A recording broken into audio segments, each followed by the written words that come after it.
1 year ago, I got a bone injury in my foot and I couldn't run for a couple of months. And then even when I did return, I was doing 1 minute intervals of running for a total of 5 minutes over a 30-minute walk and run. But now, 1 year later, I've just run my third fastest 5k ever down at the track, and I had another boost this week in terms of my fitness.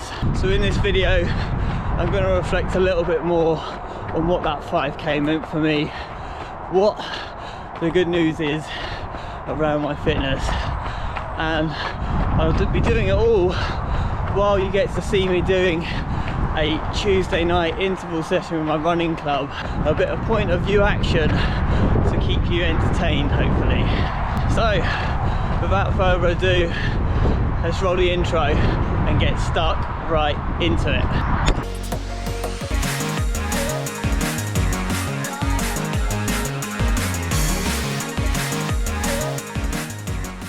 Hello, I'm Nick. I'm training for a sub-3 hour marathon in October 2025, and we're actually now about 4 weeks out from entering my 18-week marathon training plan. So I thought with that in mind, it would be a good time to reflect on how my training is currently going, where my sub-3 fitness, as it were, is at. So I'm firstly going to start off by just having a bit of a reflections on the 5k race that I did at Ridlin's running track just last week. But I thought I would change it up a little bit for this video and show you my interval session from earlier this week, just so you got something else to look at rather than just me running on what is a very beautiful greenway in Letchworth, admittedly. So let's just go to past me for a second to talk you through the session, and then you'll get to see those clips as I run along on my easy run a few days later. So it's the classic Tuesday night intervals with my running club, Fairlands Valley Spartans tonight.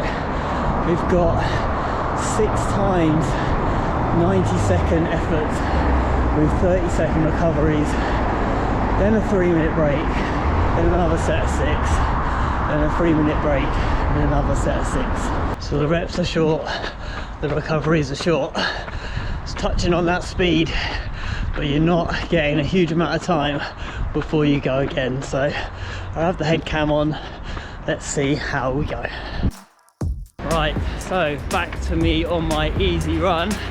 You will hear a bit of background road noise as you watch the interval session unfold, so hopefully that won't be too distracting and you can just focus on the beautiful form of my fellow Fairlands Valley Spartans. Just to remind people, I'm in a speed block right now.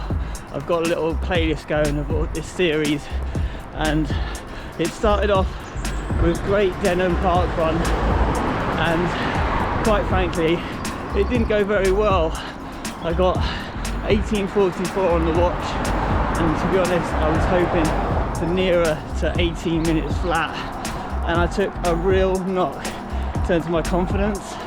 I thought I was at that stage fitter than I was, and yeah, it hit me a bit, to be honest. Like, to be really candid, like I didn't feel great about it, and I started to wonder, like, is this sub-3 really on for October? Because I was like more than sort of almost a minute and a half off my previous 5k best.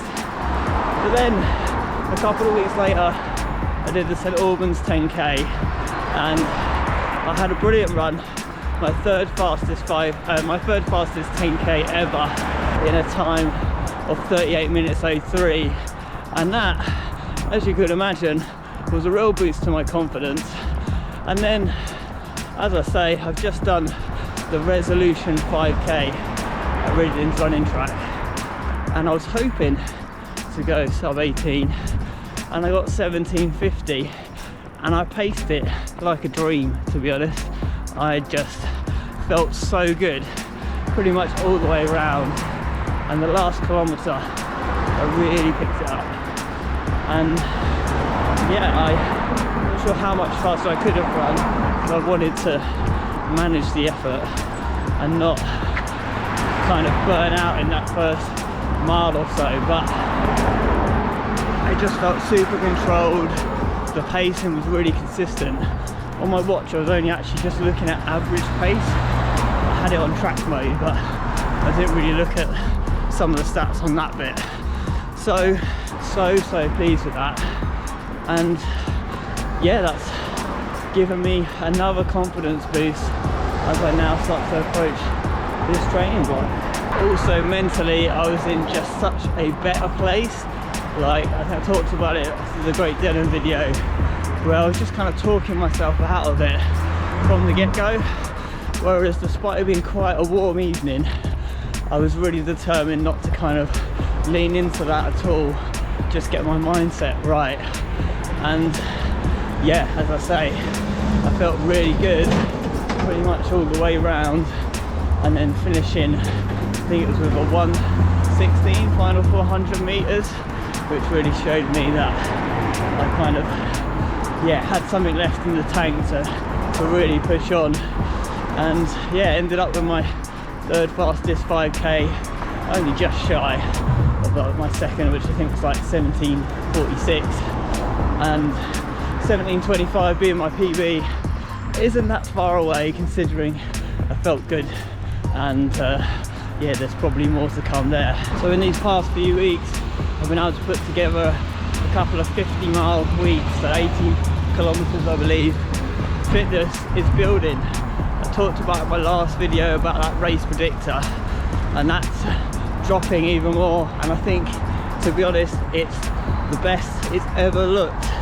Of course, take these things with a pinch of salt, but just to compare kind of apples to apples, you can see that if the race predictor is saying I've got lower expected times for different distances, then you know that's only comparing with what it was saying previously. So it's definitely a jump in fitness. So what is this sign I've been talking about? Well, you're watching right now obviously the interval session, and that was a toughie, but again I felt great. And afterwards the watch gave me a little sign of approval, and my VO2 max score jumped up another point to the highest it has ever been during all the time I've worn my Garmin watch. Now again, you know, it's a pinch of salt, it's probably not completely accurate, it's not obviously lab tested or anything like that, but I do wear my watch 24/7, and ultimately it's saying that in terms of VO2 max, so the amount of oxygen I can take in and use when I'm running, is increasing, and that is a good barometer of my overall fitness. So ultimately I am feeling probably the fittest I've ever felt. That doesn't quite reflect in my 5k and 10k times, but I think that's a lot to do with my confidence, and just running at that speed again was just something I haven't been used to. And I think in both races, we always say this, don't we? There's more to give.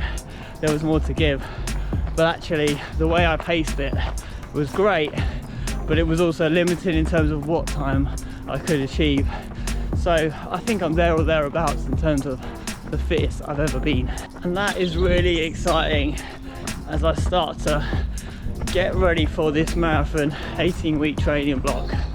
The focus on speed is going to last for another couple of weeks.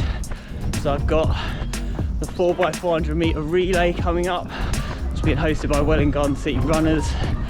I've got midweek lead races across Hertfordshire, which are all around the 10k distance. I've created a playlist for the Need for Speed block, so if you're interested in that, jump in. So I'm going to have a bit of a focus on that, then jump into this block. More about that soon.